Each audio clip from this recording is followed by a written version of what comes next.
Kael was 12 years old when the road appeared. It was not there the night before. He knew that because he slept by the window, listening to the frogs in the wind, and there had been no footsteps, no grinding stone, no sound of the earth tearing itself open. Yet at dawn, beyond the last wheat field, a black road stretched forward like a scar that refused to heal. It pointed away from the village. Everyone else avoided it. Animals refused to cross its shadow.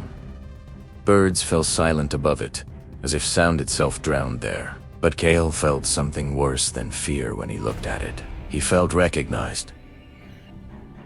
That night, the dreams came. He dreamed of running not away, but toward something vast and patient. He dreamed of doors opening behind him as he passed, and closing forever. When awoke he, his feet were already on the floor. By sunrise, Kael was gone. The road was warm beneath his boots, like a living thing. It curved when he wasn't looking, and straightened when he tried to turn back. The sky above it never fully brightened.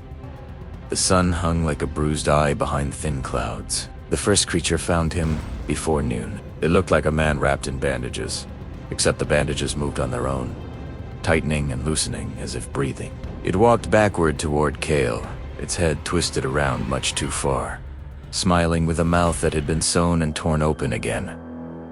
"You dropped this," it said, holding out Kael's name. Not his name, spoken aloud his name, scraped into the air with sound. Kael. Bran. The road responded instantly.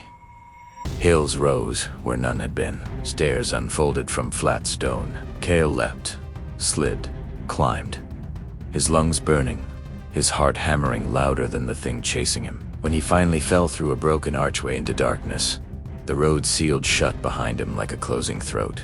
He lay shaking in the dark until something clicked. A compass lay beside him, its glass cracked, its needles spinning wildly. Etched into the metal were words he did not remember learning how to read.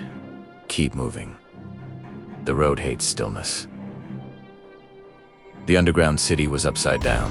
Buildings hung from the ceiling, their windows glowing faintly. Rivers flowed overhead, thick and slow, with pale shapes drifting inside.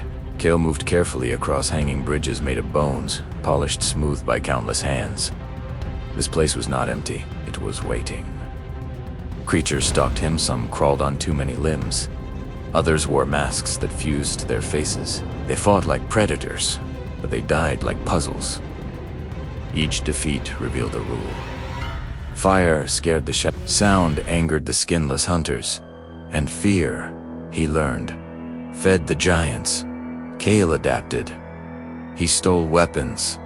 He learned paths. He learned when to sprint and when to vanish into the oppressive dark. His body hardened, but his shadow grew darker, sometimes moving a heartbeat before he did. Once, it saved his life. Another time, it smiled when he wasn't. At the heart of the city stood a tower made of doors. Thousands of them. Some screamed, some whispered promises. One door showed his village, completely unchanged, waiting for him. He opened none of them. Instead, he climbed. The tower led him back to the surface, but not his world. Here, the sky was a spinning mass of black clouds threaded with lightning shaped like veins. The ground shifted beneath his feet, constantly forming mazes, battlefields, and arenas. This was where the road tested those who survived long enough to become interesting.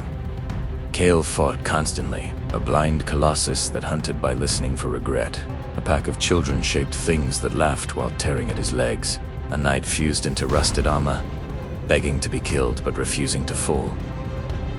Each victory brought new pain. Each wound healed wrong. Black lines spread beneath Kael's skin like cracks in ice. His heart beat slower. His dreams stopped entirely. When he slept, the world watched him. At last, the road rose into a mountain of broken paths, all leading upward. At its peak waited a throne made of weapons, bones, and names carved deep into the stone. Something sat there. It did not have a single shape.